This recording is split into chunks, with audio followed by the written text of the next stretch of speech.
These are my SEC football power rankings with week number 7 on the horizon. Hello, everyone. I'm Chris Phillips of SEC Unfiltered. Appreciate each and every single one of you tuning in. As always, make sure you hit that like and subscribe button on YouTube. We are creeping ever so close to 30,000 subs. We cannot do it without your love and support. Also, guys, make sure you check out our friends over at FanDuel because, as always, we are brought to you by our friends at FanDuel. FanDuel.com/SECU to join today and get started with $250 in bonus bets when you win your first $5 bet. Once again, FanDuel.com/SECU to get in on the action today. These are my SEC football power rankings entering week number 7. It's crazy to think 6 weeks of college football and SEC football specifically have already passed us by, but that is the reality. It's separation time in the month of October. And with that being said, these are my latest power rankings as we start at number 16, guys.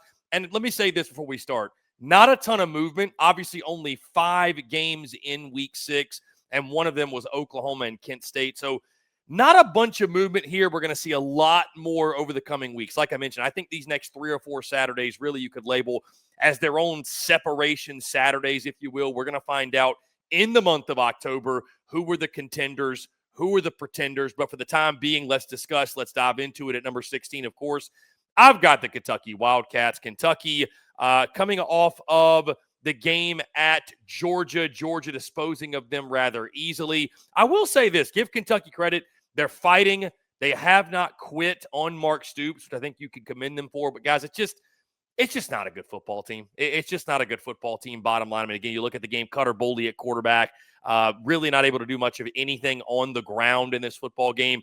They fall to Georgia 35-14. They stay in my 16th spot. At number 15, I've got the Arkansas Razorbacks. Guys, Arkansas, a fascinating study at this point because Bobby Petrino has taken over as their head coach. What does it mean as they go to Rocky Top? Well, I think what it means is we're going to see some fun things on the offensive side of the football. I think he's going to dive deep into his bag of tricks. Does that equate to more wins? Is it more of a Jimmy's and Joe's problem? I tend to think so, but hey, time is a flat circle. Bobby Petrino's back in the saddle in Fayetteville, and this is his audition for the head coaching spot. Guys, at number 14, I've got the South Carolina Gamecocks coming off of a bye week. They got a big one this weekend in a revenge spot from last year against the LSU Tigers, having to travel to Death Valley at night. Going to be a tall task.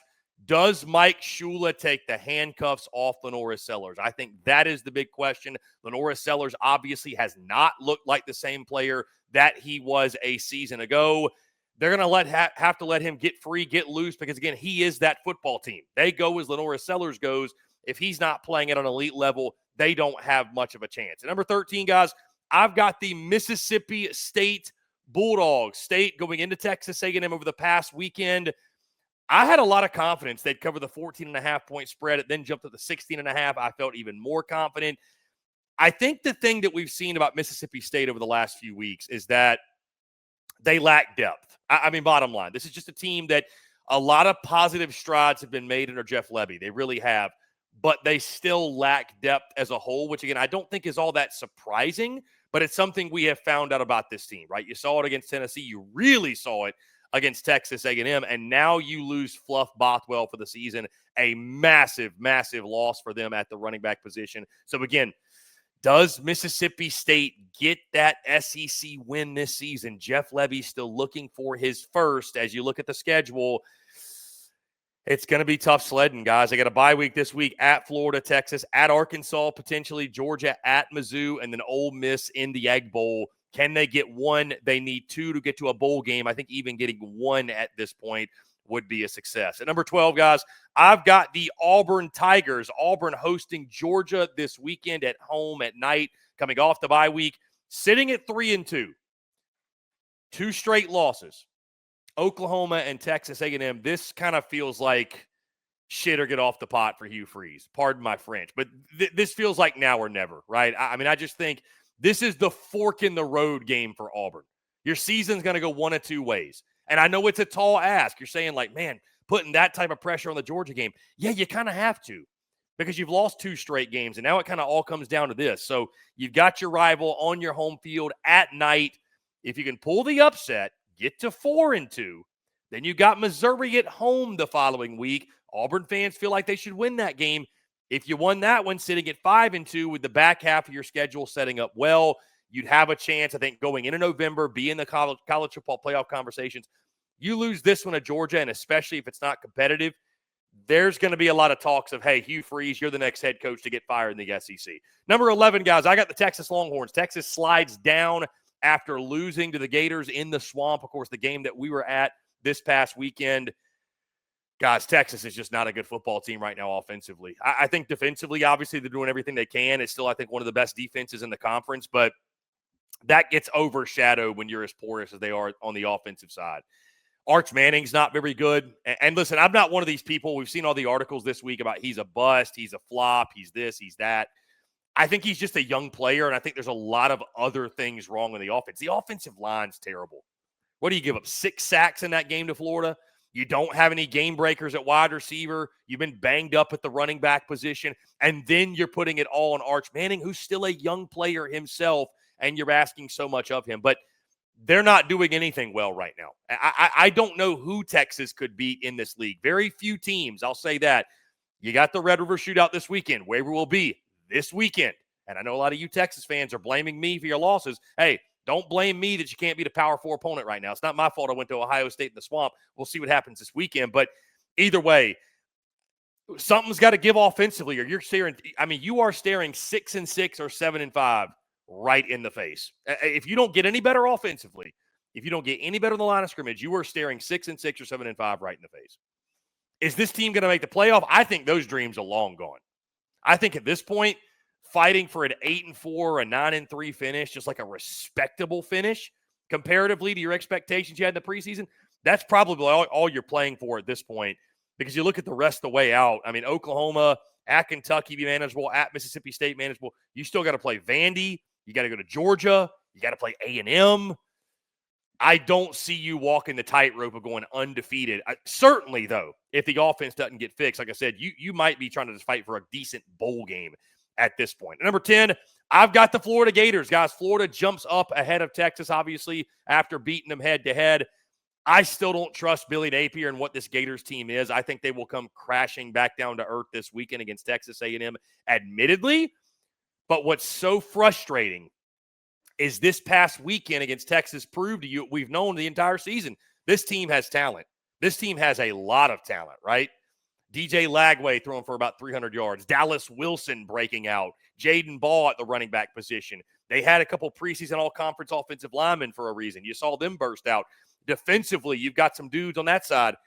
And it took to the Texas game, for whatever reason, to click every time Billy Napier's on a scorching hot seat. He seems to coach well and his team plays well, and he gets his guys up to play their very best. I don't know why that's what it takes. Again, how do you follow up the win? That's the question he had. That's the question I have. That's the question I think we all have. We'll see what happens. Again, big opportunity in College Station this weekend. Guys, at number 9, I've got the LSU Tigers. LSU, it's been an interesting couple weeks for LSU. You lose that game to Ole Miss. I know they're ready. They're chomping at the bit. Talked to some of my LSU buddies today. They're ready to get back out on the field, hosting South Carolina this weekend. You know, it's weird because LSU only has 1 loss on the season, but you would think they had 2 or 3 with kind of the mood and the mindset around that program and that fan base right now. And it's because of the way they've played. I mean, bottom line, it has not been an inspiring product to this point. It has not been an inspiring performance. So, huge game for them. It's a must-win, obviously. They're another one. Offensive woes, offensive line. What does Gilbert Nussmeier look like? Are we going to be leaving this game against South Carolina, win, lose, or draw, talking about, hey, it's time to pull the plug on this Nuss thing and insert Michael Van Buren?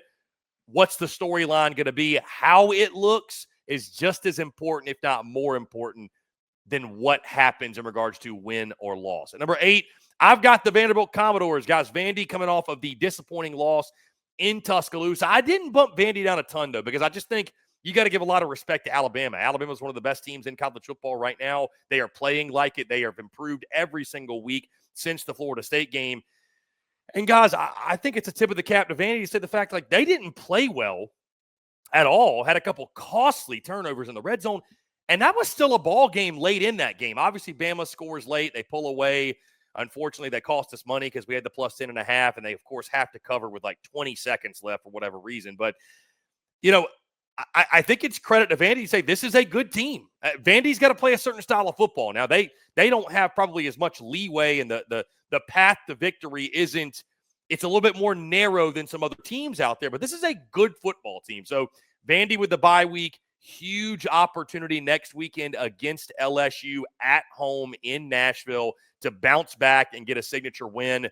And if they do that, guys, if they beat LSU, I think you got to talk about Vandy seriously as college football playoff contenders. Like, this is no longer a joke or a pipe dream. This is something for real that can happen. But how do they respond? How do they bounce back from the Bama game? Intrigued to see. But I didn't leave the Bama game feeling all that worse about Vandy at all. I think Vandy is legit, and I think Vandy is a for real contender for the playoff, dare I say it. Number 7, guys, I've got the Oklahoma Sooners. And like I said last week, the only reason they're so low is because they don't have John Mateer right now. And until we see differently, I do not believe John Mateer will play in the Red River Shootout. There's a lot of speculation right now, but Brent Venables and company have said he hasn't done any good on good work.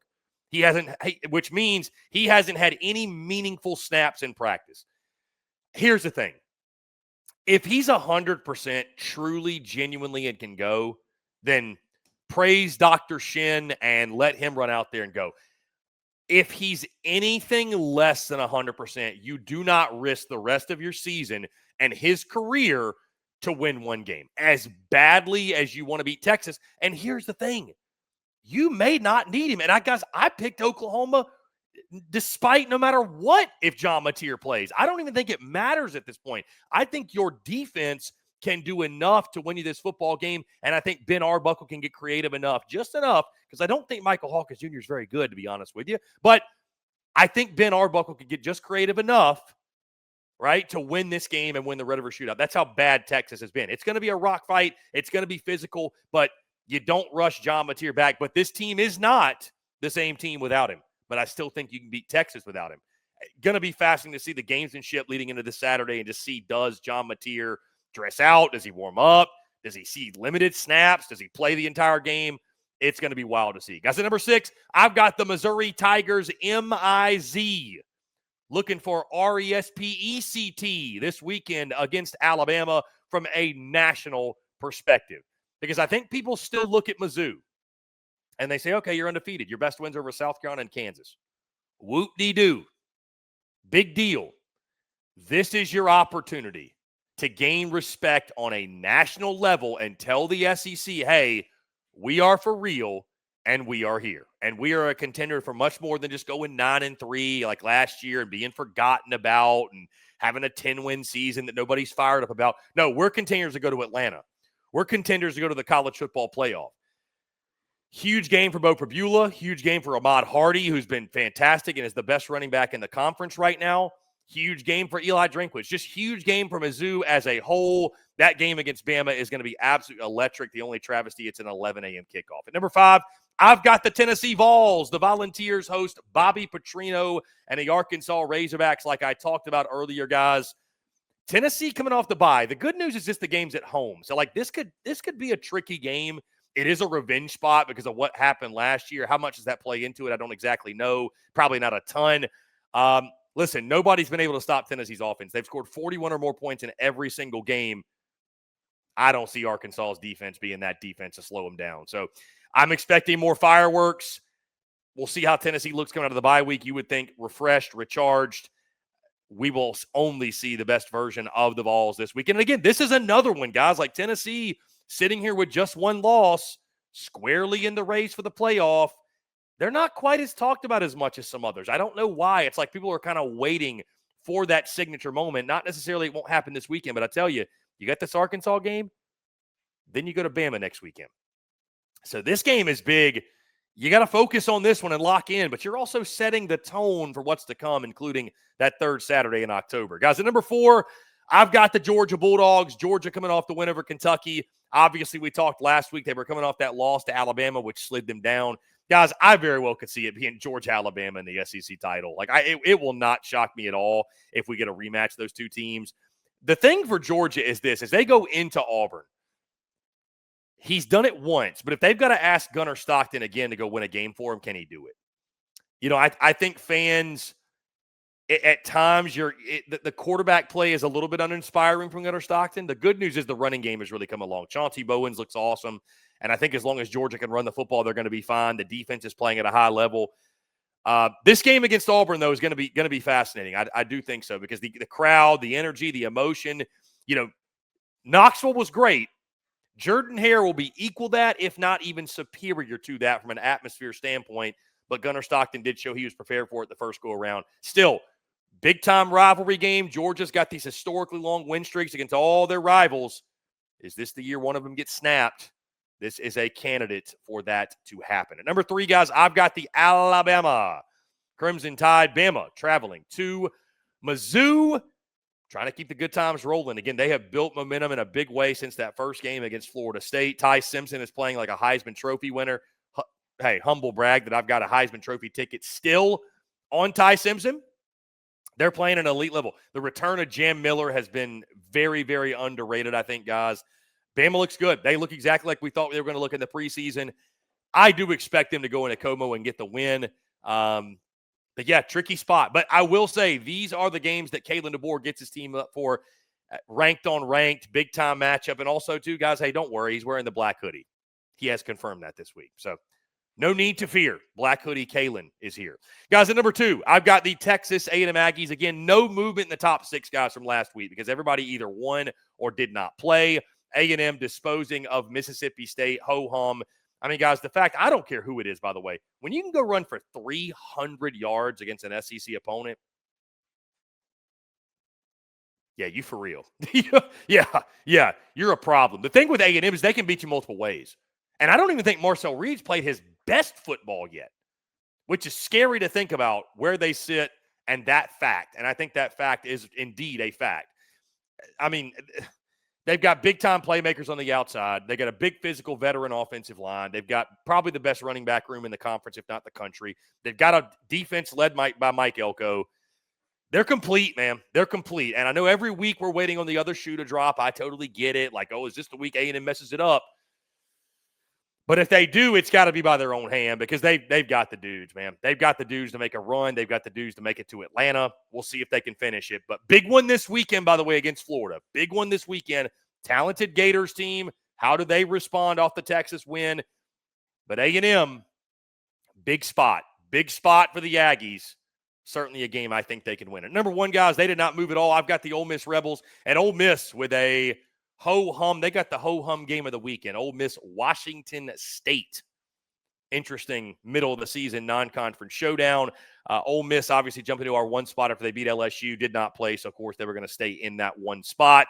The Rebels, one of the most fun teams, and I think Trinidad Chambliss is probably the most fun storyline in college football to this point. So Rebs sitting at 1, sitting pretty to make a run of the SEC title and certainly the college football playoffs. So, guys, would love to hear from you all. Do you agree with me? Do you disagree? How would you power rank the teams of the SEC entering week number 7 of the season? Guys, that's going to do all for me. Appreciate each and every single one of you tuning in. Before we get out of here, do want to tell you about our friends over at FanDuel because, as always, we are brought to you by our friends at FanDuel. FanDuel's got an offer you don't want to miss this NFL season. New customers can bet just $5 and get $300 in bonus bets if you win. That's right. Pick a bet $5 if it wins. You'll unlock $300 in bonus bets to use all across the app. You can build parlays, bet player props, ride the live lines, whatever your style. FanDuel's got you covered.